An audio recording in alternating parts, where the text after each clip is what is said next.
He knows he will lose muscle control in a half-minute or so and will find himself face down on the frozen tundra. He is face down on the frozen tundra. He never liked it here. Some people thrive here. For him it was too alien, uncomfortable, challenging. He knows he's about to black out, no blood flow to the brain. He's a scientist, a biologist. He knows this is where the knowing ends. He knows it's the last thing he'll be cursed with knowing. Book 1. Day 1. Heller comes in on a supply plane toward the end of the season, during the long summer days of late February, when the weather is predictably clear, windless, and warm, relatively warm. Endless blue sky, searingly bright sunshine. Do not take your sunglasses off when you're outside, he was told. Seriously, you need them there. No fashion statement. You'll damage your corneas. Repeat, do not take them off. Supply plane, yes, but not what that phrase once conjured.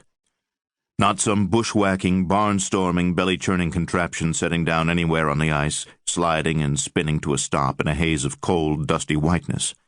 Not like the wing and a prayer old days of which he had already heard so many stories. Nowadays, a converted U.S. Army 747, gray, massive, in full cargo configuration, specially outfitted for this service. A supply ship of the 21st century. He is one of about 20 passengers in familiar standard airplane seats of 5 across rows that would seem like any other 747, except the rows are bolted to the aircraft's bare metal floor like an afterthought, amid an inconceivably large airborne warehouse of food, clothing, medical equipment, and scientific supplies surrounding them, most of it secured behind cargo netting. Cartons, crates, bubble-wrapped equipment, snowmobiles, motorized sleds, all for the benefit of humans, but the humans on board have no choice but to feel secondary, small. Arriving on the supply plane. Entirely appropriate, Heller thinks, because he is a kind of supply, after all, a commodity they haven't needed until now. He has been looking out the window for the last half hour, silent, riveted, as the previous and known world disappears behind him, and this new world spreads out majestically in front of him, and he continues watching intently for the entire landing. The landing strip is simple, unadorned, but clearly demarcated by blinking light poles. Everything he has seen on approach, the blue horizon, distant white summits, crisp, not hazy, the intense white sheet stretched taut and featureless to the horizon, is expected, just as imagined, yet at the same time, everything is new and remarkable. He suddenly realizes why that is. He had imagined the sight of it, but he had not adequately imagined the feeling. On board, he has learned, unsurprisingly in retrospect, that this is the same aircraft that carried the body out.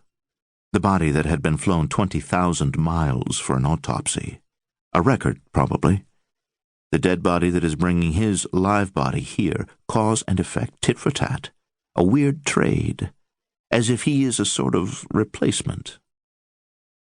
On touchdown, a skirt of white erupts instantly around the wheels and lower fuselage.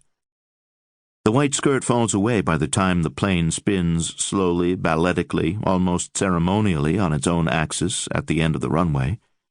It taxis, then stops, and the pilots cut the engines. Heller sits, listening to the sudden silence for a moment. Following the cue of the others now moving around him, veterans of this flight, he zips into his orange parka, provided to him under the auspices of the U.S. scientific community. They're all identical sub-zero orange parkas with name tags so that, he understands instinctively, you can identify one another without seeing a face or hearing a name. He grabs his duffel, heads back with the others to the cargo bay. A crewman throws levers. The cargo bay hydraulics hum and strain. The cargo ramp descends magisterially. There's something laughable, absurd about the blast of cold.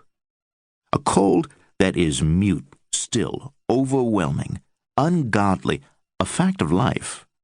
For a moment, the only fact of life as he descends the cargo ramp.